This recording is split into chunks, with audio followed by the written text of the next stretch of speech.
This all went down a few summers back when I was still living at my parents' place back in my hometown. I was 17 at the time, and one weekend, out of nowhere, my folks decided to head out for a few days without taking me along, which was practically unheard of. They're the type of people who are always at home, constantly tidying up, rarely taking any time away for themselves. Throughout all the years I lived there, I can't remember a single time they left together like that. Naturally, I saw this as a rare opportunity and invited my girlfriend, Jessica, over to spend the weekend with me. It felt like a once-in-a-lifetime chance to enjoy the house all to myself, free from any interruptions. Jessica had this mischievous, playful streak that made everything feel a little more thrilling, just some harmless fun, well, most of the time. Honestly, that's partly why things didn't work out between us in the end, but I'm not opening that can of worms right now. If I'd known her better, I probably could have guessed what was going to happen that night. The moment she saw the glowing backyard pool, she lit up with that same mischievous spark. She leaned in with a cheeky grin and said we should skinny dip. She looked at me like I was missing the obvious, and I hesitated, pointing out that our neighbors might see, but she wouldn't hear of it. She kept pestering me, making a pretty fair point. We might never get another shot like this. We'd gone swimming plenty of times, but doing something so daring, that was new territory, at least for me. I was always the well-behaved, polite kid growing up, and even now, I tend to scold myself for being too nice sometimes. It took a lot of convincing, but Jessica's infectious enthusiasm finally pushed me to agree. Before I knew it, we were in the pool, laughing and splashing around beneath the stars. It became a genuinely romantic moment, cheesy as that sounds. The water was warm, contrasting nicely with the cool summer air, making everything feel almost surreal. Let me give a quick house description. The pool was right outside the big bay windows that overlooked the living room. Because it was so dark outside and the lights inside were still on, we had a perfect view into the house, like peering into a brightly lit dollhouse. Maybe that doesn't make much sense, but if you saw a picture, you get what I mean. That view gave me a strange sense of safety at first, like we were still connected to the house even while floating outside in our little bubble. But that comfort didn't last long. I was just listening to Jessica talk about something I can't quite remember when I glanced up at the windows and froze. Right there, on the far wall of the living room, I saw a faint yet definite shadow.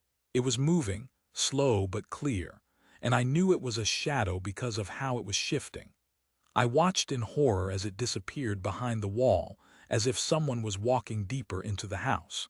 My heart kicked into overdriven, panic started to set in. I didn't want Jessica to panic, so I whispered that we needed to get out of the pool immediately. She didn't question me, just quickly followed my lead as I tried to exit the pool and dry off as discreetly as possible. I told her to hide in the pool house, turn off the light, and stay quiet until I returned. She looked upset, her playful attitude completely gone, and I could tell she was freaking out inside, but she did a great job pretending she wasn't. She nodded and slipped into the pool house quietly. I quietly opened the back door and stepped into the kitchen, feeling it was my job to handle whatever was happening. That's just how my parents raised me. I grabbed a knife from the counter and started moving through the house. It was obvious someone had been inside. Small things pointed to it, like a chair pulled out from the dining table, as if someone had been sitting there, a picture frame skewed crooked, a coffee mug sitting on the counter that I didn't recognize, using little details that no rational thief would bother messing with. As I moved through the rooms, the idea that it might not be an intruder hit me. Maybe I was just paranoid. My heart was racing like crazy. I thought I was about to get tackled any second, but nothing happened. I checked every room downstairs, but there was no one in sight. Every door was locked, all the windows were sealed tight. How could someone have been inside and then just vanished? The more I searched, the less confident I felt in my own bravado. Eventually, I gave up and decided to call the police. They arrived pretty fast and did a thorough search of the house and yard, but they didn't find a thing, no sign of forced entry, No footprints outside, nothing. One officer suggested I might have scared off whoever it was, but I wasn't convinced. It was late at night, and after a while there wasn't much more to do. The police left, and Jessica and I, both scared silly, couldn't stay inside anymore. We barricaded the bedroom door and tried to sleep. Around 4 in the morning, I was awakened by the creaking sound of floorboards upstairs. At first, I thought I was imagining things, but the noise was too loud to ignore. Someone was definitely moving upstairs. I listened longer and then heard footsteps descending from above like someone was trying to sneak out. Adrenaline hit me hard. I grabbed the knife I'd left on the nightstand. I told Jessica to stay put and bolted out of my room. Moving as quietly as I could, I reached the front door, but it was already wide open. Whoever was inside had already escaped. I didn't even bother trying to call the police again. I figured they wouldn't be able to do much. I made sure all the doors were locked, then went back to bed. The next morning, the full extent of the break-in hit me. Every single kitchen knife was gone. Those were some serious weapons, and no rational thief would leave with just knives. They'd also taken some cash, a few watches, some tech gadget, smaller stuff, but it was the missing knives that really haunted me. It seemed like whoever was inside left a message, though I couldn't quite figure out what it was. When my parents got back that day, I told them what happened. Surprisingly, they were pretty understanding about it.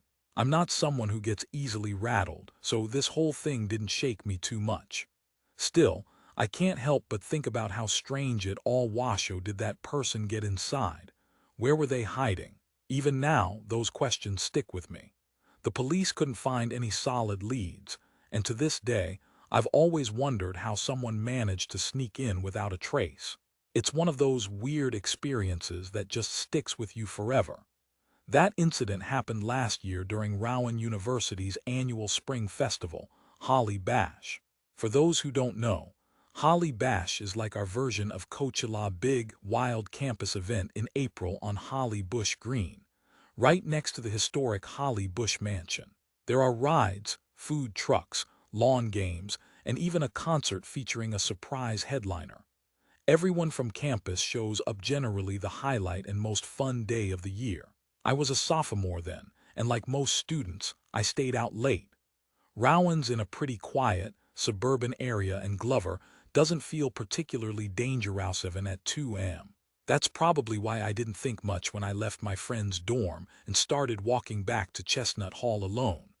What I didn't know was that earlier that night, around 12:30 a.m., a group of masked people, probably 10 or more, had been seen wandering around campus, banging on doors and biking around, including near my dorm. I never saw it myself, but I heard from others that it was alarming enough they were posting about it online while it was happening.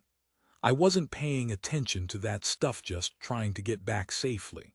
So it's about 2:30 a.m., and I swipe my card into Chestnut Hall. I'm walking toward the stairs when I notice someone sitting in the lounge. Nothing weird about that. Lots of students are still awake, except this guy was wearing a mask, not a simple cloth mask, but a full black ski mask. He wasn't doing anything, just sitting quietly in the corner. It took me a second to even process what I was seeing. I paused near the entrance, totally frozen. It made no sense. He was there in the middle of a dorm. Why was he masked? Then, suddenly, he leapt off the couch and turned toward me in a quick motion. That freaked me out. I didn't think. I just ran down the hall, ducked into the nearest bathroom, and slammed the door shut behind me. I stayed in there for at least 5 minutes, enough to hear the hall go completely silent again. I didn't want to seem paranoid, but my gut was telling me something was wrong. Eventually, I peeked out carefully. No one was in the hall. I thought maybe he'd left, so I stepped out, trying not to panic or overreact. But then I saw him still in the lounge, still masked. This time he was directly across from where I had to walk. His bike was leaned against the door, and there was a chair jammed between the wall and the doorframe, like it was placed there on purpose.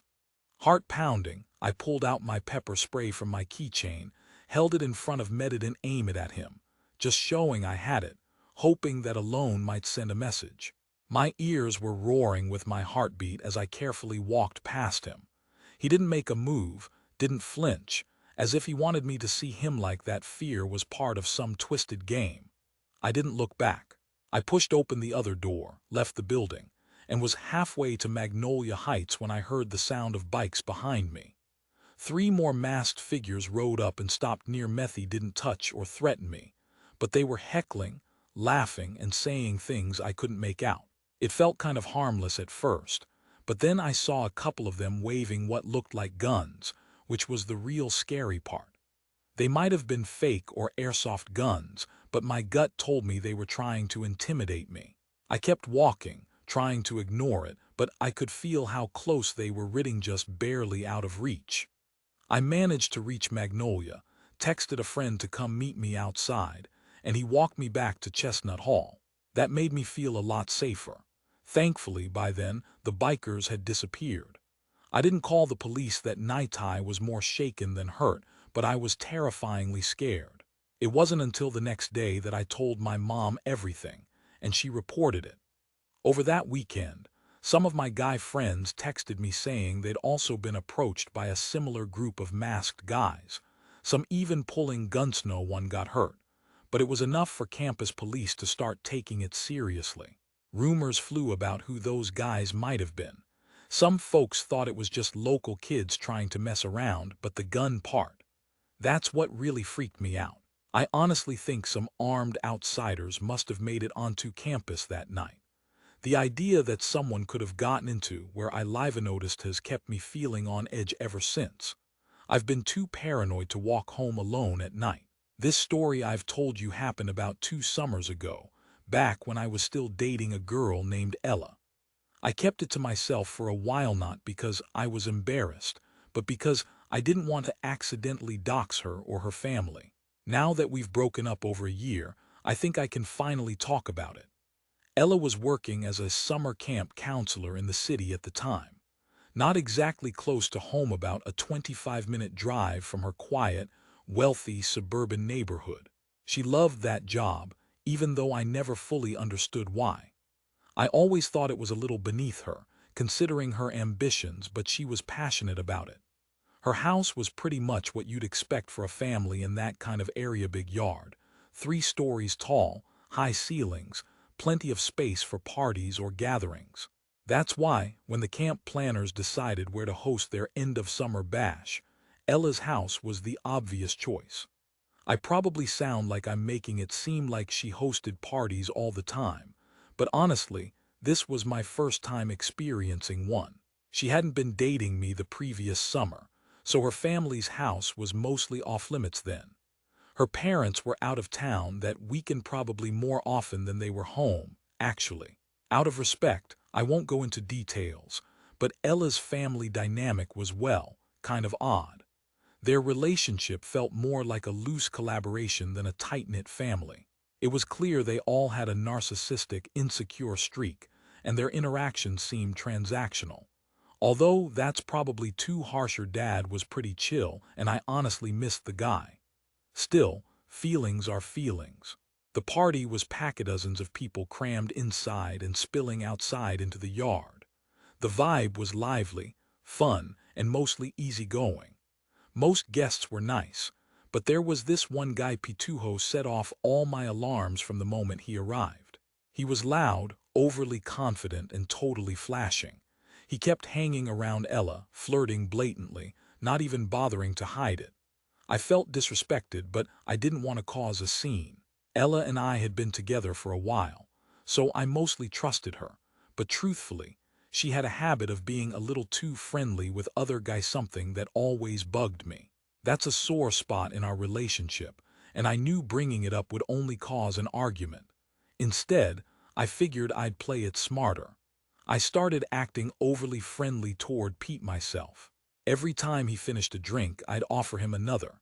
We'd chat, joke around, and before long, Pete was drinking pretty heavily, more than he probably should have. I've got a pretty high alcohol tolerance, thanks to my Irish-Mexican roots, so I knew I could hold down my drinks no problem. My plan was simple: get him so drunk that he either makes a fool of himself or passes out. Either outcome would take care of the problem. And it worked beyond my expectations. By midnight, Pete was passed out on the basement couch, drooling into a pillow. I was pretty smug about it, but Ella saw through my little scheme. She accused me of doing it on purpose, which I didn't, sort of. After some tense back and forth, I finally admitted I helped a little. We argued, but it was nothing too serious, a typical squabble. Still, I couldn't shake the feeling that my petty stunt put a damper on the night.